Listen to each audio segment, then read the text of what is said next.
Kylian Mbappé agressé à Barcelone, le Real sous le choc. Le Real Madrid a été battu 1-0 sur le terrain de l'Espanyol Barcelone samedi soir. Au-delà de la déception, les merengues ont ressenti de la colère après le match, notamment à cause d'un violent tacle sur Kylian Mbappé. Le Real Madrid a passé une bien sale soirée à Barcelone samedi. Le leader de la Liga a lâché 3 points précieux face à l'Espanyol, pourtant très mal classé. Un revers 1-0 qui fait tâche après les dernières semaines encourageantes. Sans ignorer la faillite de l'équipe de Carlo Ancelotti, la presse espagnole n'était pas forcément sévère envers la Maison Blanche.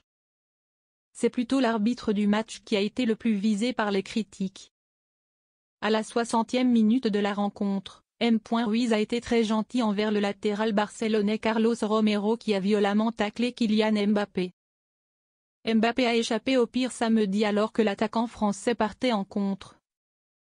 Romero l'a taclé par derrière à hauteur de mollet. Une intervention très violente comme en témoignent les images. Cependant, le défenseur de l'Espanyol n'a récolté qu'un carton jaune. Une décision lourde de conséquences puisque c'est ce joueur qui marquera le seul but de la rencontre un peu plus tard. Carlo Ancelotti n'a pas digéré cette décision. C'était un tacle très laid. La décision est inexplicable.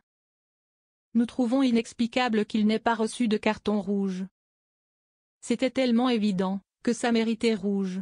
La décision de l'arbitre n'a aucun sens. C'est pour ça que la VAR a été inventée. A-t-il protesté en conférence de presse. Plus qu'un match, le Real Madrid aurait surtout pu perdre Kylian Mbappé sur le long terme. L'ancien arbitre espagnol Eduardo Iturralde González n'a pas mâché ses mots. C'est un carton rouge, un carton très rouge et un carton encore plus rouge. L'arbitre doit le voir. Je pense que la VAR ne l'appelle pas, et je pense que c'est une erreur de ne pas l'appeler. C'est l'un des pires tacles que j'ai vus ces dernières années, parce qu'il peut vous envoyer à la retraite, a-t-il lâché dans le quotidien AS. Espérons qu'une telle décision n'incite pas les défenseurs de Liga à miser sur la violence comme principale stratégie contre Kylian Mbappé et les autres stars du championnat.